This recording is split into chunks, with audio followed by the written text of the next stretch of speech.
গবেষকরা পুরনো গাছের গুড়ি, মাটির ধরন ও বিলুপ্ত প্রাণীদের ফসিলের গবেষণা করে দেখেন গড়ে প্রায় 2 থেকে 3 লক্ষ বছর পর পর পৃথিবীর চৌম্বক মেরু পুরোপুরি উল্টে যায়। আর যখন যখন এটি উল্টে গেছে, পৃথিবীর প্রাণীকুলের উপর নেমে এসেছে কিয়ামত, অর্থাৎ প্রাণীজগতের বিরাট এক অংশ বিলুপ্ত হয়ে গেছে, যাকে বলা হয় ম্যাস এক্সটিনশন। সর্বশেষ চৌম্বক মেরু উল্টে গিয়েছিল 7,80,000 বছর আগে, অর্থাৎ আমরা নির্ধারিত সময় থেকেও অনেক এগিয়ে গেছি। তাই ধারণা করা হচ্ছে যে কোনো সময়ই উল্টে যেতে পারে চৌম্বক মেরু, আর যখন এই মেরু উল্টে যাবে তখন দিকও উল্টে যাবে। এখন আমরা যাকে উত্তর দিক বলছি তা হবে দক্ষিণ, আর পূর্ব হবে পশ্চিম, অর্থাৎ সে সময় সূর্য উঠবে পশ্চিমে।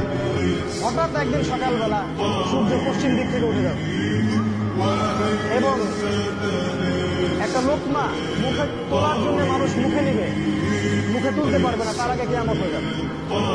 পানি খাওয়ার গ্লাস উঠাবে, পানি পান করার আগেই কিয়ামত হয়ে যাবে। দুজন ব্যবসায়ী কাপড় এক্সচেঞ্জ করবে, একজন বিক্রি করবে, একজন দেখবে, এই দেখতে দেখতে কিয়ামত হয়ে যাবে। একদম মুহূর্তের মধ্যে একদিন কিয়ামত হয়ে যাবে ওই মানুষগুলোর সামনে। এগুলোর সামনে হতে যাচ্ছে, আমাদের হাতে বেশি সময় নেই। কথাগুলো বলার এই কারণ হচ্ছে সময় কম।